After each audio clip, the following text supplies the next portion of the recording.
महेश कंधे पर बैग टांगे गांव के पास वाले जंगली रास्ते से गुजर रहा था। उसके हाथ में एक चिट्ठी थी जिसको पढ़ते हुए वो अपने कदमों को आगे बढ़ा रहा था। एक चौराहे पर आकर वो रुका।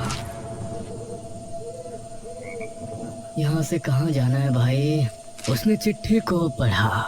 चौराहे पर पहुंचकर डाकघर जाने वाला रास्ता पकड़ लेना और उसी तरह आप डाकघर पहुंच जाएंगे।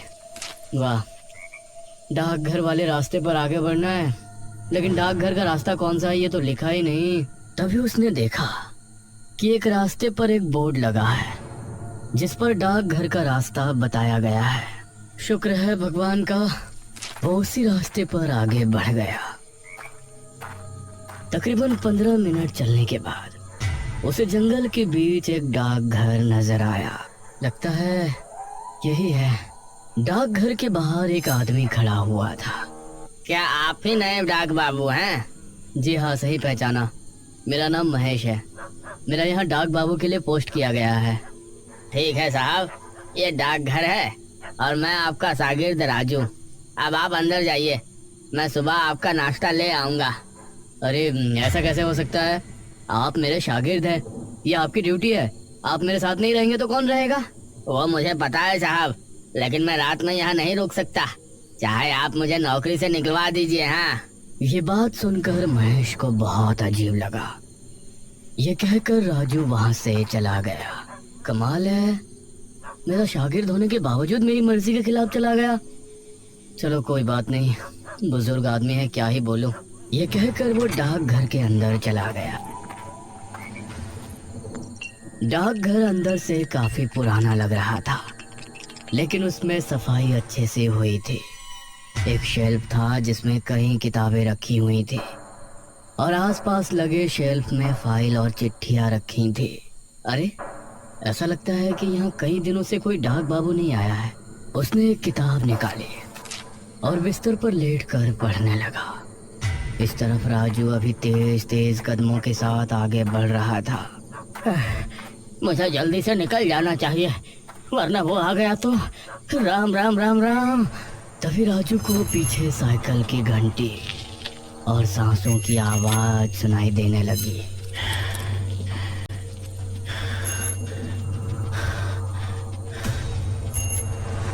इन आवाजों को सुनकर उसका दिल दहल उठा।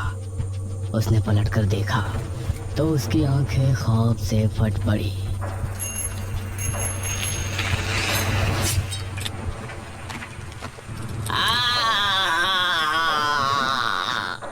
महेश की यहाँ पहली रात थी, इसलिए उसे नींद भी नहीं आ रही थी। करीब 12 बजे अचानक सियारों के रोने की आवाज आई और महेश चौंक गया। उसके हाथ से किताब छूटकर नीचे गिर गई। अरे, ये तो जंगल है, यहाँ तो ऐसी आवाजें आना आम बात है। मुझे इनकी आदत डालनी पड़ेगी। उसने किताब उठाई और फिर से पढ़ने लगा। तभी उसे कुत्तों के भौंकने की आवाज आई।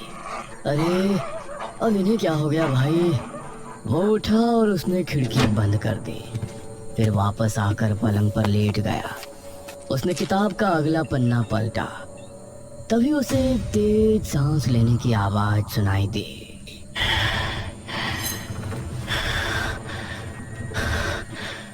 और साइकिल के पेडल के साथ घंटी की आवाज भी सुनाई दी। ये इतनी रात को कौन साइकिल पर घूम रहा है? और ये सांसों की आवाज?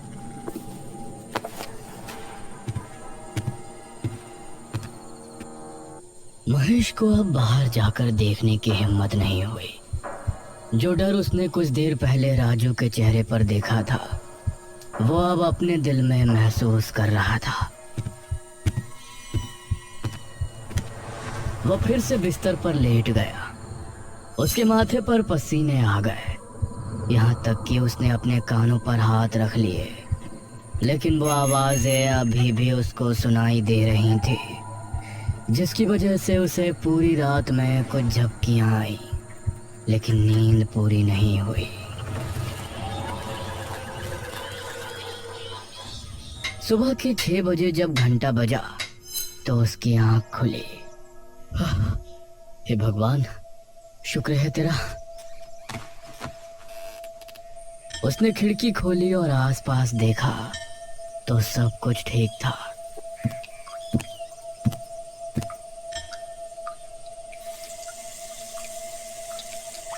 उसने अपना चेहरा धोया और डाकघर से बाहर निकला। इस राजू को अब तो आ जाना चाहिए था। चलो थोड़ा टहल कर देखता हूँ यहाँ आसपास क्या है। लगता है चाय भी किसी दुकान पर पीनी पड़ेगी। महेश टहलने निकल पड़ा। उसने पाया कि जंगल में साफ सुथराई का इंतजाम अच्छा नहीं है। वो टहलते हुए सड़क पर निकल आया और उसे एक चाय की टपरी नजर आई। जी नमस्ते भाई। नमस्ते साहब, इस गांव के तो नहीं लगते, कहाँ से आए हैं? सही पहचाना चाचा, मैं वो डाकघर का नया बाबू हूँ। ये सुनकर वहाँ मौजूद सभी लोग महेश को घूरने लगे। क्या आप उस डाकघर के बाबू हैं? क्या आप रात को वहाँ रुके थे? ये सुनकर महेश को अजीब लगा। हाँ, अब वहाँ पोस्ट हुआ है तो दिन हो या रात मुझे ठहरना तो पड़ेगा। इसमें इतनी हैरानी वाली कौन सी बात है?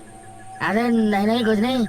आपको कोई परेशानी नहीं है तो ठीक है, वरना हमने तो यही देखा है कि जो भी डाक बाबू आता है वो या तो रात को रुकता नहीं, और रुकता है तो अगले दिन भाग जाता है। चाय वाले की बात सुनकर अब महेश को राजू की बात ध्यान आई। कैसे वो भी वहां रुकने को तैयार नहीं था।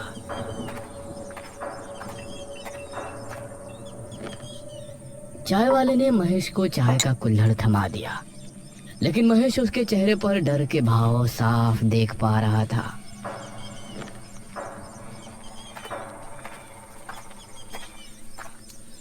महेश चाय पीकर वापस डाकघर आया तो उसे फोन आया। जी महेश बाबू बोल रहा हूँ। डाक बाबू, मैं गांव का मुखिया बोल रहा हूँ। वो असल में आपका शागिर्द आज आपके पास नहीं आएगा। अरे लेकिन क्यों नहीं आएगा मुखिया जी? मैंने तो अभी नाश्ता तक नहीं किया। अरे वो कोई बात नहीं, हम कुछ दिनों में नया शागिर्द आपको दे देंगे। खाने पीने का इंतजाम आपको मैं करवा दूंगा, बस आप कुछ दिन इंतजार कर लीजिए। बड़ी अजीब बात है, कोई पूरी बात बताता ही नहीं। महेश ने फाइल निकाली और अपना काम करने लगा। दोपहर तक उसने रजिस्टर का काम किया और फिर दोपहर से शाम तक चिट्ठियां बांटने गया।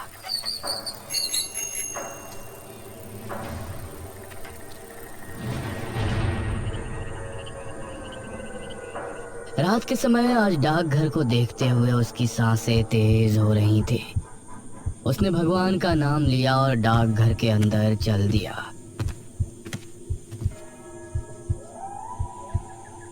इसी गांव के एक घर में विपुल अपनी पत्नी निराजना के साथ बैठा था। ए जी, मुझे इस बार बम्बई घूमने जाना है। कई साल हो गए आप मुझे कहीं लेकर नहीं गए। अरे मेरी जान, पैसे तो आने दो, मैं तुमको बम्बई क्या विलायत भी ले जाऊंगा। बस बस, बड़े आए विलायत ले जाने वाले। तभी उसके दरवाजे पर किसी ने दस्तक दी। कौन है भाई? बाहर से साइकिल की घंटी की आवाज आई और कोई बोला, डाक बाबू। अरे ये डाकिये रात में भी आने लगे। विपुल उठकर दरवाजे पर गया तो सामने कोई नहीं था। कमाल है, यहाँ तो कोई नहीं है। तभी उसकी नजर जमीन पर पड़ी तो वहाँ पर एक चिट्ठी पड़ी थी। ये क्या, लगता है कुछ ज्यादा ही जल्दी में था। उसने चिट्ठी उठाई और पढ़ने लगा। विपुल, मुझे पता है कि तुम्हारे घर की हालत इस समय ठीक नहीं है। तुमको पैसों की सख्त जरूरत है और तुम पैसों के लिए कुछ भी करने को तैयार रहते हो, यह भी मुझे पता है। अरे कौन है ये जो मेरे बारे में इतना जानता है? तुम्हारे लिए एक काम है। आज रात 1 बजे के समय डाकघर के पीछे वाले बरगद के पेड़ पर चले आना। मैं तुमको वहाँ मिलकर काम समझा दूंगा। सिर्फ 1 दिन का काम है और उसके तुमको पूरे 5,000 रुपए दूंगा। यह पढ़कर विपुल के चेहरे पर मुस्कान छलक आई। क्या हुआ, क्यों मुस्कुरा रहे हो? किसी की लुगाई का खत आया है क्या? अरे नहीं नहीं, एक काम आया है मेरे लिए, उसे कर दिया तो 5,000 रुपए आ जाएंगे एक ही दिन में। अरे लेकिन है कौन जिसने ये भेजा है? अरे तुम आम खाओ, पेड़ मत गिनो। विपुल मुस्कुराया। उसने चिट्ठी को रख दिया और 1 घंटे बाद घर से निकला। उसके चेहरे पर मुस्कान थी, लेकिन दिल में एक सवाल भी था। एक ही दिन में 5,000 मिलने वाले हैं तो जरूर कोई बड़ा काम ही होगा।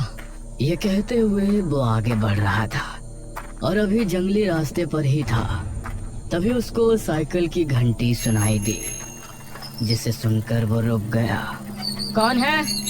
उसने पीछे मुड़कर देखा तो वहां कोई नहीं था। अब वो फिर से आगे बढ़ने लगा, लेकिन बार बार साइकिल की घंटी की आवाज उसे सुनाई दे रही थी। वह डर को काबू में रखते हुए बरगद के पेड़ के पास पहुंचा। अरे यहाँ तो कोई नहीं है, बरगद का पेड़ तो यही है। अरे कौन है भाई, क्या मेरा उल्लू बनाया है?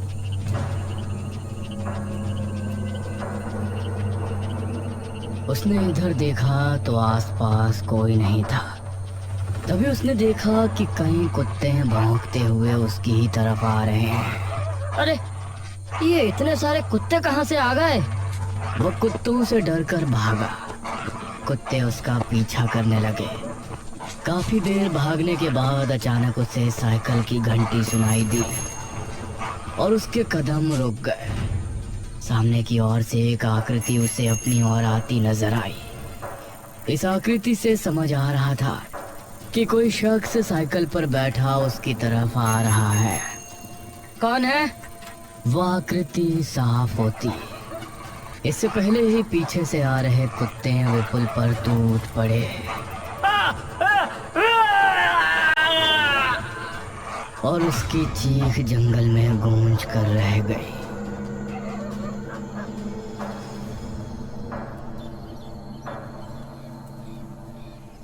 सुबह होने पर विपुल की लाश जंगल में पाई गई।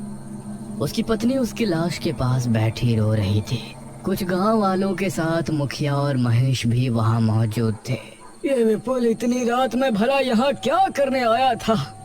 इन्हें डाक बाबू कोई चिट्ठी देकर गए थे और ये कह रहे थे कि चिट्ठी लिखने वाले ने यही इन्हें जंगल में बुलाया है। ये सुनकर महेश हैरान रह गया। अरे ये कैसे हो सकता है? मैं तो रात में कहीं कोई चिट्ठी देने नहीं गया। ये सुनकर मुखिया और सभी गांव वाले हैरान रह गए, लेकिन किसी के मुंह से कुछ नहीं निकला। इस घटना को देखकर महेश के मन में कई सवाल उठे, लेकिन जवाब देने वाला कोई नहीं था। वो डाक घर वापस आया और अपने काम में लग गया। अगली रात मुखिया की बेटी नुपुर अपने पतिदेव बलदेव के साथ अपने घर पर बैठी बातें कर रही थी। तभी दरवाजे पर दस्तक हुई। जरा देखो तो जान, कौन है दरवाजे पर? अरे मैं क्यों देखूं? पूरा दिन काम करके थक चुकी हूँ, तुम देखो। अरे इतने बड़े घर में रह रही हो, फिर भी मेरी जरा भी कद्र नहीं है तुमको। अरे वाह, भूल गए, ये बड़ा सा घर तुमको मिला भी है मेरी वजह से। चलो जल्दी से जाओ। उसकी बात सुनकर बलदेव दरवाजे पर पहुंचा तो उससे सामने जमीन पर एक चिट्ठी नजर आई। इतनी रात में भला कौन चिट्ठी देने आया होगा? उसने चिट्ठी को उठाया और पढ़ने लगा। तुम्हारे गुनाहों की सजा तुमको मिलने वाली है। तुमने जिस गुनाह को अंजाम देकर सच छिपा लिया था, अब वो सबके सामने आने वाला है। क्या हुआ जी? आपके चेहरे का रंग कैसे उड़ गया? अरे इस चिट्ठी में लिखा है कि उसने सारी बात नुपुर को बताई। कौन है ये? कहीं से सचमुच कुछ पता तो नहीं? आगे पढ़ता हूँ। मुझे तो बहुत डर लग रहा है।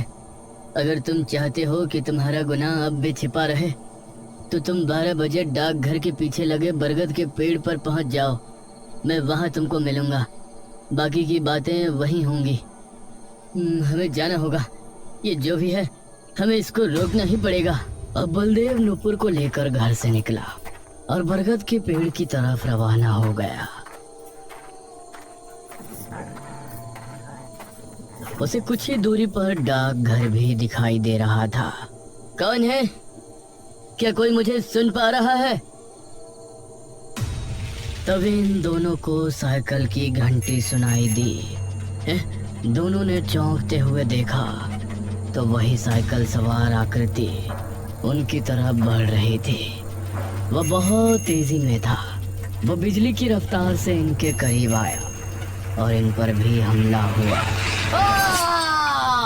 यह चीख डाकघर में बैठे महेश को सुनाई दी। इस बार मुझे देखना ही पड़ेगा। महेश जल्दी से उस जगह पहुंचा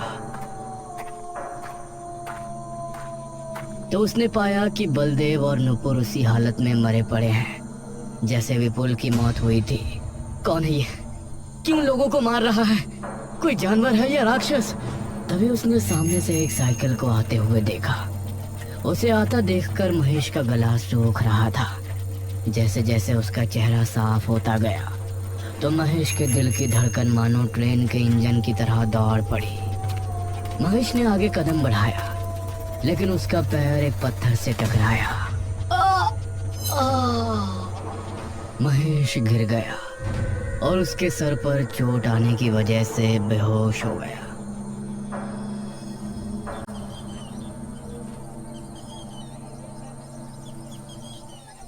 सुबह जब उसकी आंख खुली तो गांव के कुछ लोग और मुखिया भी वहां मौजूद था। मुखिया अपनी बेटी और दामाद की लाश के पास बैठा रो रहा था। आज गांव के लोगों का डर अपनी सीमा के बाहर नजर आ रहा था। ये सब क्या हो रहा है मुखिया जी? अब और 2 मौतें हो गई। मुखिया बस रोए जा रहा था। महेश ने पास ही पड़ी चिट्ठी उठाई जो इन दोनों को मिली थी। उसे पढ़कर महेश का दिमाग घूम गया। कौन हो सकता है जो मेरी जगह लोगों को चिट्ठी देकर यहाँ बुलाता है और उन्हें मार देता है? डाक बाबू, यह डाक घर ठीक नहीं है। आप भी ना जाने कैसे यहाँ टिके हुए हैं, वरना यहाँ जो भी आता है एक दिन में ही डर कर भाग जाता है। सच कहूँ तो मैं भी भागने वाला था, लेकिन मुझे नौकरी की सख्त जरूरत है, वरना रातों को साइकिल की आवाजें, कुत्तों की भौंकने की आवाज और सियारों के गुर्राने की गरज, इन सब से डर तो बहुत लगता है। क्या आपको भी वो आवाजें सुनाई देती हैं? हाँ, आप लोग मुझसे क्या छिपा रहे हैं? जब आप उन आवाजों के बारे में जानते हो तो कुछ और भी जानते ही होंगे। इस पर मुखिया ने जवाब दिया, हमारे गांव में गायत्री नाम की एक विधवा अपने बेटे आर्यन के साथ रहा करती थी। उस समय मैं मेरे घर का निर्माण करवा रहा था। वह वहां मेहनत मजदूरी करती थी, अपने बच्चे को पाला, उसे अच्छी तरह पढ़ाया लिखाया था। आर्यमान ने पढ़ लिख कर अपनी माँ का नाम रोशन किया और इस गांव का पहला डाक बाबू बना। लेकिन ना जाने एक दिन उसके साथ क्या हुआ, उसकी लाश जंगल में बुरी अवस्था में पाई गई, जैसे उसे किसी खूंखार जानवर ने नोच खाया हो। उसकी मौत देखकर उसकी माँ सुध-बुध खो बैठी थी।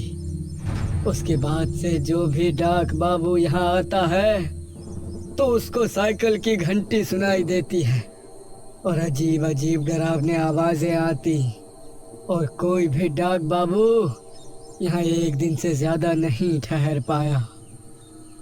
यह सुनकर महेश की उत्सुकता और बढ़ गई और उसने तय किया कि आज रात वो पता करके ही रहेगा कि सच्चाई क्या है इस रहस्य साइकिल की घंटी का और कुत्तों के भौंकने का।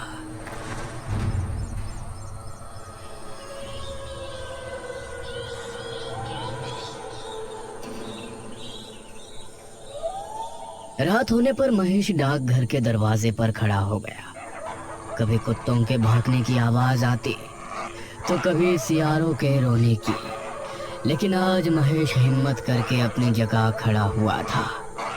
ठीक 11 बजे उसे साइकिल की घंटी सुनाई दी तो उसके कान खड़े हो गए। उसने पाया कि सामने से उसे वही आकृति आ रही है, लेकिन वो हिम्मत करके वहां खड़ा रहा। वो आकृति नजदीक आई और एक चिट्ठी फेंक कर आगे निकल गई। महेश उसका चेहरा नहीं देख पाया, लेकिन चिट्ठी देखकर उसकी सांसें तेज चलने लगी। उसने चिट्ठी उठाई और पढ़ना शुरू किया। मेरा नाम आर्यमन है। मैं इस गांव का पहला डाक बाबू बनकर बहुत खुश था और कई सालों की नौकरी के बाद मैंने पैसे जमा किए थे। अपनी पुश्तैनी ज़मीन बेचकर मैंने अपने कमाए हुए पैसे मिलाए और उसके बाद गांव का सबसे बड़ा घर खरीदना और उसके अंदर अपनी माँ को रहते हुए देखना मेरी ख्वाहिश थी। लेकिन वो घर मुखिया ने अपनी बेटी के नाम कर रखा था। मैंने मुखिया से उसे खरीदने की बात कही तो उसने मुझसे पैसे तैयार रखने को कहा। अगली रात मुखिया अपने दामाद बलदेव और एक आदमी विपुल के साथ डाकघर आया। मुखिया जी, मैंने कागजात बनवा लिए हैं। आप इन कागजात पर दस्तखत कर दें, फिर ये पैसे आपके और वो घर मेरा। मुखिया ने पहले पैसों की गिनती विपुल और बलदेव से करवाई। मुखिया जी, अब इन कागजों पर अपने दस्तखत कर दें। क्यों नहीं डाक बाबू? तभी मुखिया ने विपुल को इशारा किया और उसने मेरे सर पर डंडा मारा। वो घर मेरी बेटी के नाम है और वही उसमें रहेगी। यह सब नाटक तो मैंने तेरी जमीन के पैसे और तेरी जमा पूंजी हड़पने के लिए किया था। इस गांव में सबसे अमीर मैं हूँ और मैं ही रहूंगा।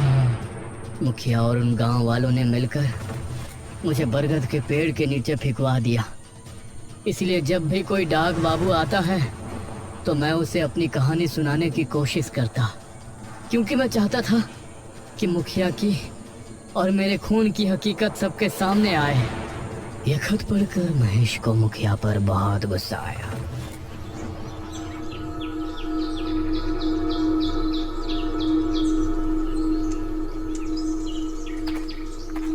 वो अगली सुबह मुखिया के घर पहुंचा।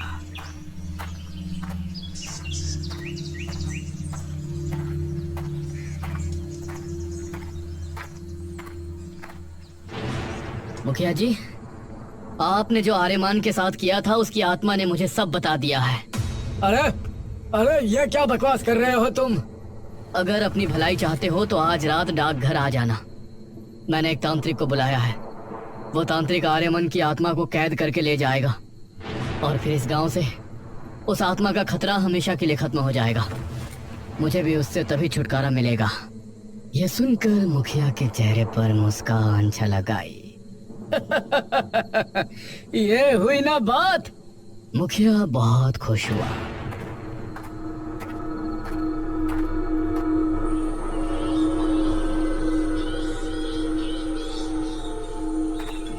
और रात होने पर वो डाकघर पहुंचा।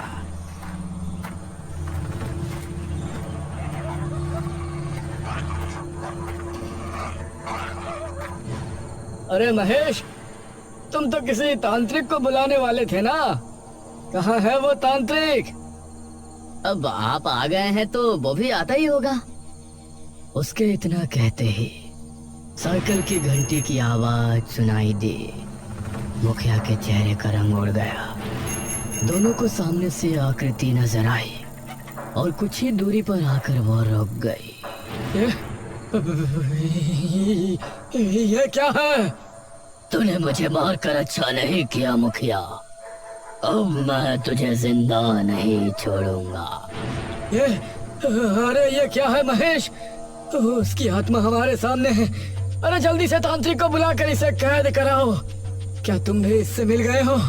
अगर किसी को भी बताया कि इसे मैं नहीं मारा था तो मैं तुमको भी जिंदा नहीं छोड़ूंगा। हाँ। उसी समय वहाँ छिपा कोतवाल सामने आया।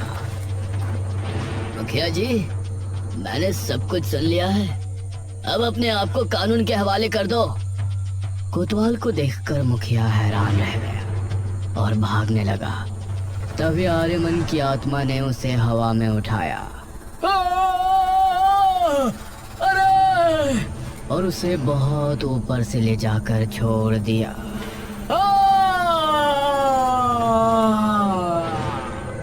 ज्यादा ऊंचाई से गिरने पर मुखिया की मौत हो गई।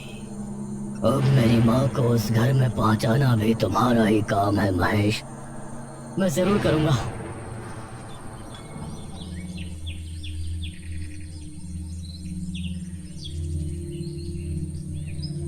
मुखिया की जुल्मी कहानी गांव के सामने आई। अब महेश के बयानों को लेने के बाद कोतवाल के जरिए आर्यमन की मां को उस बड़े से घर में रहने की इजाजत मिल गई। उसे अपने बेटे की मौत का गम था, लेकिन उसका सपना पूरा होने की खुशी भी थी। उसके बाद महेश अच्छे से अपने काम में लग गया। अब रात के समय जब भी उसको साइकिल की आवाज सुनाई देती तो वो डरता नहीं, बल्कि समझ जाता कि आर्यमन उसे अपने अंदाज में धन्यवाद